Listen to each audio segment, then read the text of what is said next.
Well, welcome back, everyone, to the Faro State Bulldog postgame show. Rob Bentley with you live from Cates Gymnasium here in Ashland, Ohio, joined by the head coach of the Faro State Bulldogs, Kurt Westendorp, after a 66-62 win over the #1 team in the country. And, Coach, got to be really proud of your team for the way they played, especially down the stretch. I told you we were going to be in for another classic, and looks like my predictions are pretty good. I'm so proud of the girls, so proud of the week of preparation that they had. I was just telling them in the circle, every single player contributed to that win.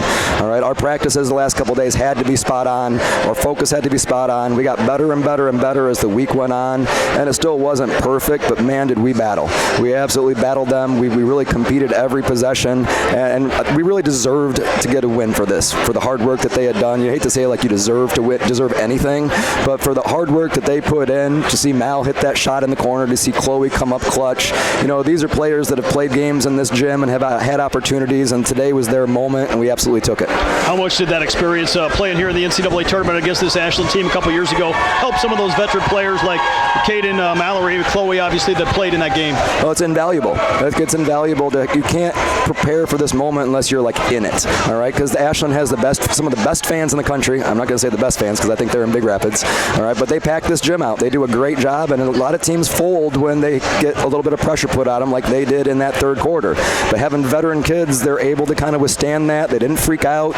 They started executing a little bit better, and then we just had a much better explosion of a fourth quarter, which, that's what good teams have to do to beat good teams. Obviously, they had a big third quarter on you. What were some of the keys maybe in that fourth quarter for you guys to kind of turn that back around? Well, really, it's more offensively than defensively, because it felt like they were going on a huge run in the third quarter, but they really scored 17 points again, which is kind of the same that they had in the first quarter. It was just we were held to 4. So I don't think I coached a very good quarter right then offensively. Some of the things that we were doing, I needed to be a little more specific about what I wanted and get Mal in some better situations where she could kind of lead the offense. So we did a much better job being more specific what we were looking for in the fourth quarter. And when you got players like Mallory McCartney and Chloe Idoni, you're gonna put the ball in their hands and trust that they can go make some plays. They've earned those moments, and they took advantage of it today. What does it mean for you? I know obviously just an early season game here today, but post this type of a statement win over a team that won 45 consecutive games. We talked about it being a measuring stick game. We've had that ranking for a lot of the beginning of the year, and these rankings, it's kind of hard to know. Are you that good? Are you low? It's hard to know. Okay, are we as good as a number next to our name? But we knew after today we'd had a real good sense because, like you said, Ashland's won 45 games in a row. They're the model D2 program. You got to win in their gym, which it's an extra 3 points that you got to really overcome when you look at the odds. But you just have to rise up, overcome some of those adversities, and our team just did a great job of it. How much did it mean to have some of your key players come up and really come up with some big games in a key situation like this? Well, like I said, they've earned those opportunities to have the ball in their hands, and I'm just so proud of them because they put in all the work that it takes to deliver in these moments. That you don't really see all the summer hours, the spring hours, the fall, getting in the gym on their own. This is where those kind of pay off. When you get that moment and you get that shot, you don't shrink from that moment. You don't freak out for it. You're you have the mindset that you're built for it.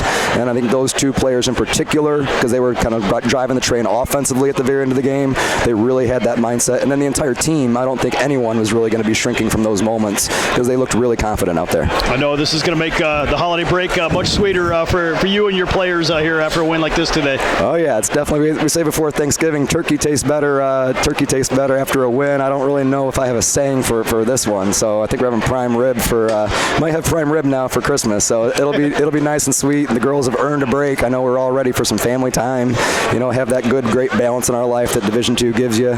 So I'm just really blessed to be the coach of this team. Well, Coach, congrats on the win, and enjoy the holidays, and we'll talk to you again in the new year. All right, thank you, Robert. We'll be back.